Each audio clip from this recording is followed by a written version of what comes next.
ఆత్మ బంధువులందరికీ ఆత్మ ప్రణామములు. ఇమ్మోర్టల్ టాక్స్ బై శూన్య. ధ్యాన జగత్ డిసెంబర్ 2024 సంచిక నుంచి చదువుకుంటున్నాము.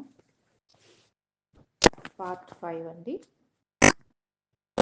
మాతంగుల గూడెనికి కాబోయే నాయకుడు అయిన ఉర్వా ప్రియురాలు ఉర్మికి కర్మ సిద్ధాంత ప్రణాళికలను వివరిస్తూ శ్రీ ఆంజనేయ స్వామి మూర్ఛవ్యాధితో బాధపడుతున్న ఉర్మి యొక్క గత జన్మల రహస్యాలను తెలియజేయసాగారు.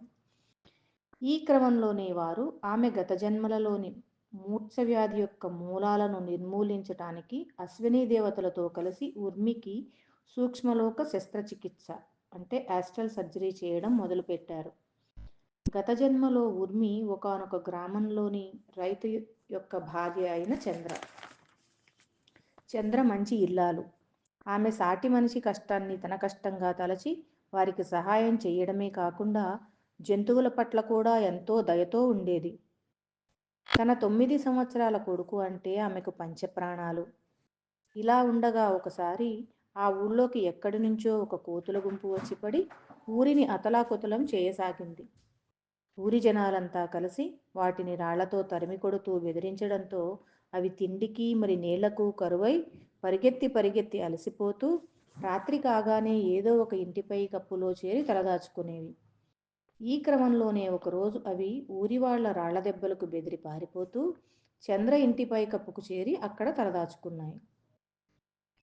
వాటి అలికిడి విని వాటిని మరింత దగ్గరగా చూడాలన్న ఉత్సాహంతో చంద్ర కొడుకు ఒక నిచ్చెన వేసుకుని ఇంటి పైకప్పుపైకి ఎక్కసాగాడు.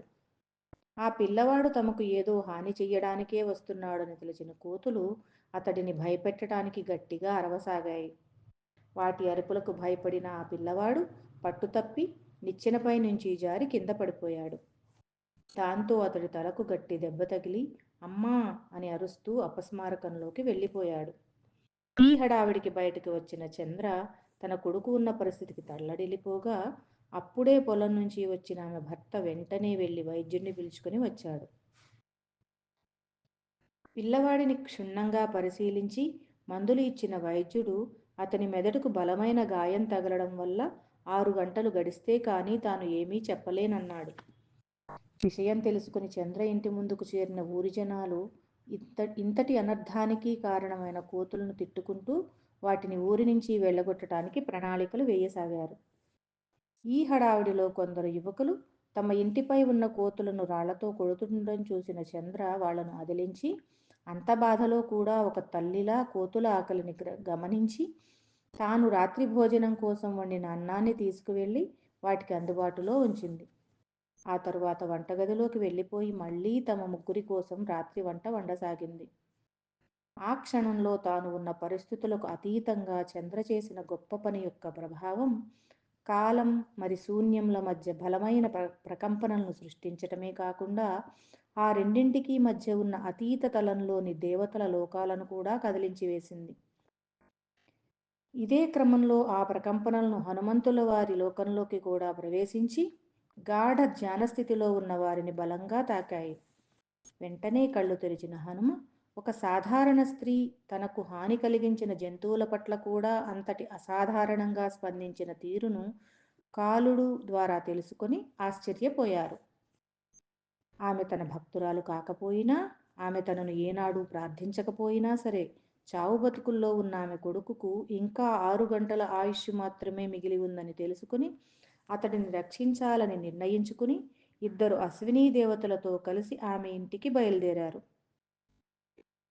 చంద్ర ఇంటికి చేరుతూనే అశ్వినీ దేవతలు దెబ్బ తగిలిన ఆ బాలుడి మెదడును స్వస్థతపరిచి, దేవా, ఈ పిల్లవాడు ఇప్పుడు ఆరోగ్యవంతుడు అయిపోయాడు, కానీ ఇందాక తగిలిన దెబ్బ వలన అతడి శరీరంలో నుంచి అతడి ఆత్మ బయటికి వెళ్ళిపోయింది. ఇప్పుడిక అతడి ఆత్మ తిరిగి శరీరంలోకి రావడానికి ఇష్టపడటం లేదు అని తేల్చి చెప్పారు.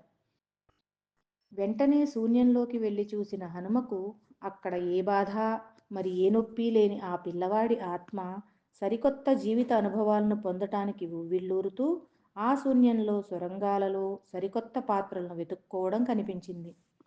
అది తిరిగి తన పాత శరీరంలోకి రాదలుచుకోలేదని అర్థం కావడంతో హనుమ ఇక ఇప్పుడు కొడుకును కోల్పోయిన బాధంతా పాపం చంద్ర ఒక్కతే అనుభవించాల్సి ఉంటుంది అనుకుంటూ వంటగదిలోకి వెళ్ళి చూశాడు.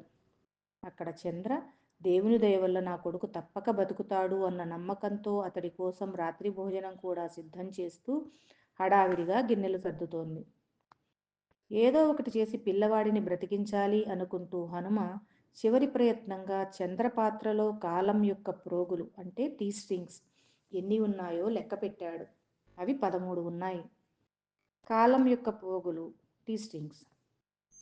సాధారణంగా శూన్యంలో కాలం యొక్క పోగుల ద్వారా ఏర్పడిన ప్రతి ఒక్క మానవ పాత్ర అంటే క్యారెక్టర్ తాను పొందే జీవిత అనుభవాల యొక్క పురోగతిని బట్టి 6 నుంచి 14 సంఖ్యలలో కాలపు పోగులతో నిండిన ఆత్మశక్తిని కలిగి ఉంటుంది. అవి 6 ప్రోగులు. అతి చంచలమైన వానర ఆత్మలు. 7 ప్రోగులు. అప్పుడప్పుడే భక్తి మార్గంలోకి వస్తూ మానవత్వం పట్ల అవగాహనతో ఉన్న ఆత్మలు. 8 ప్రోగులు. భక్తి మార్గంలో ఉన్నత దశకు చేరి సత్సంగాల పట్ల మరి లోక కళ్యాణ కార్యక్రమాల పట్ల ఉత్సాహాన్ని కలిగి ఉండే ఆత్మలు. 9 ప్రోగులు. భగవంతుడి పట్ల తాదాత్మ్యతతో తనకు ఉన్నదంతా త్యాగం చేసి దేవాలయాలు కట్టించే ఆత్మలు. 10 ప్రోగులు. భగవంతుడికి సంపూర్ణ శరణాగతితో ఉంటూ ఏకాంతంగా సాధనలు చేసుకునే ఆత్మలు. 11 ప్రోగులు. సత్యాన్వేషణ దిశగా అడుగులు వేస్తోన్న ఆత్మలు. 12 ప్రోగులు. అన్నింటా భగవంతుడినే చూస్తూ సాక్షితత్వంతో ఉండే ఆత్మలు. 13 ప్రోగులు. ఎవ్వరి పట్ల తీర్పులు చెప్పని మరి ఎవ్వరి విషయాలలోనూ తలదూర్చని ధ్యానశక్తితో నిండిన పరిణిత ఆత్మలు. 14 ప్రోగులు. నేనే భగవంతుడిని అని తెలుసుకున్న సమతాస్థితిలో 2 సరిసమాన అంశాత్మలుగా విడిపోగలిగిన సర్వసమర్థతను కలిగి ఉన్న పరిపూర్ణ ఆత్మలు. ఇలా T14 ప్రోగుల పాత్రలో ఉన్న ఆత్మ యొక్క వ్యవహారం ఒకే ఇంట్లో నివసించే ఇద్దరు వేర్వేరు దివ్యజ్ఞాన ప్రకాశాన్ని పొందిన వ్యక్తులు పరస్పర సహకారంతో మెలుకుతూ సంసారంలో నిర్వాణం చెందినట్లుగా ఉంటుంది. అదెలా అంటే ఒకానొక T14 వ్యక్తిలోని ఒక T7 అంశాత్మ తన వ్యవహారంలో పడి ఒత్తిడి వల్ల ఆందోళన పడిపోతూ ఉంటే అతడి ఇంకొక T7 అంశాత్మ అతని వ్యక్తిత్వానికి అద్దంలా ప్రతిబింబిస్తూ ఉంటుంది. తాము ఆశ్రయించి ఉన్న పాత్రలోని శూన్యత్వం పట్ల మొదటి T7ను ఎన్లైటన్ చేస్తూ తన T14 పాత్ర యొక్క వ్యక్తిత్వాన్ని సమతాస్థితికి తీసుకొని వస్తూ ఉంటుంది. ఇలా ఒకానొక పాత్రలో ఉన్న ఆత్మకు T6 నుంచి T14 వరకు పరిపూర్ణత్వం సాధించటానికి ఒక జీవితకాలం పట్టవచ్చు లేదా కొన్ని జన్మలు పట్టవచ్చు. చంద్ర C13. ఇక్కడ C13గా ఉన్న చంద్ర విషయంలో హనుమ ఆమెలోని కాలపు ప్రోగులను C7 + C6 అన్న 2 అంశాత్మలుగా విడగొట్టి అందులో C7 అంశాత్మను తీసి నిర్జీవంగా ఉన్న ఆమె కొడుకు శరీరంలో పెట్టగలడు. అలా పెడితే అతడు బ్రతుకుతాడు. కానీ C6 అంశాత్మతో మిగిలిపోయే చంద్ర వానర మనస్తత్వంతో కూడి పిచ్చిది అయిపోతుంది. అది సరైన ప్రయత్నం కాదు కనుక ఇప్పుడు ఏదో ఒక అద్భుతం జరిగి చంద్రపాత్ర అయిన C13కు ఇంకొక ప్రోగు వచ్చి చేరాలి అనుకున్నాడు. అలా చేరితే ఆమె C14గా మారి C7 + C7లుగా విడిపోగలుగుతుంది కనుక అందులో నుంచి ఒక అంశాత్మను ఆమె కొడుకులో ప్రవేశపెట్టవచ్చు. అప్పుడు ఇద్దరూ ఎవరికి వారే సాధారణ ఆత్మలుగా మిగిలిపోతారు అని సంకల్పించుకున్న హనుమ ఇంటిపై కప్పు మీద తలదాచుకుని ఉన్న కోతుల గుంపు మధ్యకు వెళ్ళి కూర్చున్నాడు. అప్పటికి ఇంకా ఆ పిల్లవాడికి 6 నిమిషాల ఆయుష్షు మాత్రమే మిగిలి ఉండటంతో దేవుడి మీద విశ్వాసం సన్నగిలిన చంద్ర యొక్క ఆత్మ అయోమయంగా శూన్యపు సొరంగాల గుండా సాగుతుంది. ఆ క్రమంలోనే ఆమె అక్కడ వివిధ సంభావ్యతల మధ్య మనుగడ సాగిస్తున్న తన అనేకానేక సమాంతర పాత్రలలోని కొడుకు చనిపోయిన దుఃఖంతో కూడిన ఒకానొక పాత్రలోకి జారిపోవడానికి సిద్ధపడుతోంది. అలా ఆమెను జారిపోనివ్వకుండా కాపాడుతూ హనుమ వెంటనే గాఢ ధ్యానస్థితిలోకి వెళ్ళిపోయి తన పక్కనే ఉన్న కోతుల గుంపుకి కొన్ని సూచనలను ఇచ్చాడు. వాటిని అందుకుని అవి పక్కనే ఉన్న అడవిలోకి వెళ్ళిపోయాయి. ఆ తరువాత పవనుడిని పిలిచి వెంటనే పిల్లవాడిని విడిచి వెళ్ళమని కోరాడు. ఈ సృష్టిలో ఆత్మ యొక్క అస్తిత్వంతో సంబంధం లేకుండా ప్రతి ఒక్క పాత్రలో ప్రాణారూపంలో పవనించే పవనుడు ఆ పిల్లవాడి ఆయుష్లో ఇంకా 6 నిమిషాల వ్యవధి ఉంది కదా దేవా అన్నాడు ఆశ్చర్యంగా. అయినా సరే తన మాట మీద గౌరవంతో పిల్లవాడిని విడిచి వెళ్ళమని హనుమ కోరడంతో అతడు పిల్లవాడిని విడిచి వెళ్ళడం, మరి వైద్యుడు పిల్లవాడు చనిపోయాడని ప్రకటించటం వెంట వెంటనే జరిగిపోయాయి. నిర్జీవమైన తన కొడుకు శరీరాన్ని చూసిన చంద్రభర్త దుఃఖంలో కూరుకుపోగా, ఆ పరిణామానికి షాక్కు గురి అయిన C13 చంద్ర ఆత్మ తనను తాను మరిచిపోయిన దేహాతీత స్థితిలో C7 మరి C6 అన్న 2 అంశాత్మలుగా విడిపోయింది. దాంతో ఆమె కాసేపు నా బిడ్డకు ఏం కాలేదు అని పిచ్చిదానిలా నవ్వుతూ, మరి కాసేపు బిడ్డను గుండెలకు హత్తుకొని నా బిడ్డ చనిపోయాడు అని రోదిస్తూ ఏకకాలంలో తన 2 వ్యక్తిత్వాలను ప్రకటించసాగింది. అప్పుడు ఆపద్ధర్మంగా హనుమ చటుక్కున చంద్రదేహంలో నుంచి C7 అంశాత్మను తీసి దానిని పిల్లవాడి నిర్జీవ శరీరంలోకి ప్రవేశపెట్టి పవనుడిని మళ్ళీ వచ్చి అతడి శరీరంలో ప్రాణాగా ప్రవహించమన్నాడు. పవనుడి ప్రవేశంతో పిల్లవాడి శరీరంలో కదలిక రావడం, మరి అతడు బ్రతికాడని వైద్యుడు ప్రకటించటంతో అంతా ఊపిరి పీల్చుకున్నారు. కానీ చంద్ర మాత్రం C6 అంశాత్మతో పిచ్చిదనిలో ఉండిపోయింది.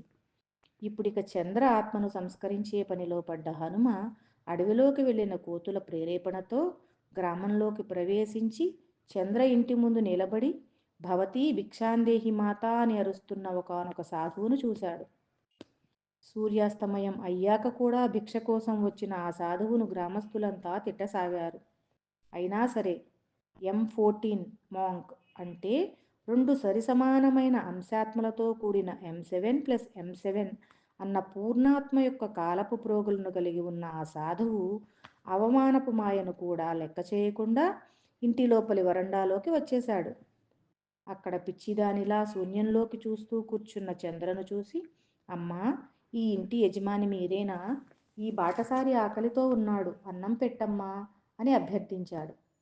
అది విని చటుక్కున లేచిన చంద్ర వంటింట్లోకి వెళ్ళి రాత్రి భోజనం కోసం తాను వండి ఉంచిన పాత్రలన్నీ తెచ్చి వరండాలో సాధువు ముందు ఉంచి, మీరే యజమాని, నేను బాటసారిని, ఆకలి వేస్తోంది, నాకు అన్నం పెట్టండి అంటూ విస్తరి ముందు కూర్చుంది. ఆ చర్య వల్ల అంతకుముందు గ్రామస్తుల అవమానాల మాయకు కూడా అతీతంగా ఉన్న సాధువు క్షణకాలం పాటు చంద్రమాటలతో నేను యజమానిని అన్న మాయలో పడిపోగా, ఆ సంతోషంలో అతడు చంద్రకు భోజనం వడ్డించసాగాడు. ఆ మాయ యొక్క ప్రభావం వల్ల అతడి సంఘటిత పూర్ణాత్మ పాత్ర అయిన మాంక్ 14లోని ప్రోగులు విఘటితం అయిపోయి 2 M7 ప్లస్ M7లుగా విడిపోయాయి.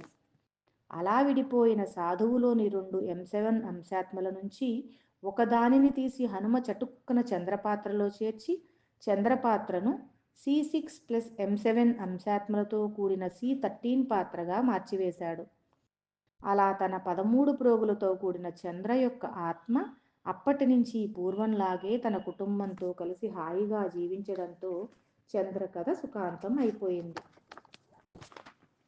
అదే చంద్ర ఇప్పుడు మాతంగులగూడెంలో ఉర్మిగా జన్మించి చంద్ర మరి సాధువు అన్న 2 విభిన్న ధృవాలకు చెందిన C6 ప్లస్ M7 ప్రోగులతో కూడిన అంశాత్మల కారణంగా తరచూ సంఘర్షణకు గురవుతూ మూర్ఛ వ్యాధితో బాధపడుతోంది. కనుక ఇప్పుడు క్రితం జన్మలోని ఆమె కొడుకును వెతికి అతనిలో ఉన్న C7 అంశాత్మను ఆమెలోకి చేరిస్తే ఆమె ఈ వ్యాధి నుంచి సంపూర్ణంగా విముక్తి చెందుతుంది అని వివరించారు ఆంజనేయస్వామి. అది ఎలా తెలుసుకోవడం దేవా అని అడుగుతోన్న అశ్వినీ దేవతలతో, ఇక్కడికి వేల మైళ్ళ దూరంలోని నాగరిక ప్రపంచంలో ఉన్న 20 సంవత్సరాల రవి అనే సాఫ్ట్వేర్ ఇంజనీర్ క్రితం జన్మలో చంద్రకు కొడుకు. క్రితం జన్మలో తన తల్లి అయిన చంద్ర యొక్క C7 కాలపు ప్రోగులతో కూడిన అంశాత్మగా జన్మించి అతడు తన సాధారణ జీవితాన్ని గడుపుతున్నాడు. ఇప్పుడు వాళ్ళిద్దరి ఆత్మలను కలల లోకంలో ఒక దగ్గరికి చేర్చి అతడిలోని C7 అంశాత్మను ఉర్మిలోని ఉర్మిలోని M7 అంశాత్మను రవిలోకి పరస్పరం మార్పిడి చెందేలా చెయ్యాలి అంటూ ఆంజనేయ స్వామి వాళ్ళిద్దరినీ కలల లోకంలోనికి తీసుకుని వెళ్ళారు. అక్కడ ఆ నాగరిక సమాజంలోని ఒకానొక పెద్ద నగరంలోని తన భవంతిలో అంతవరకు ఆఫీసు పని చేసుకొని ఒత్తిడి వల్ల అలసిపోయి నిద్రించిన రవి తన కలలోకి ఎవరో స్త్రీమూర్తి వచ్చి అతడి తల నిమురుతూ నేను నీ తల్లిని నాయనా అని దీనంగా విలపించటం చూసి కదిలిపోయాడు.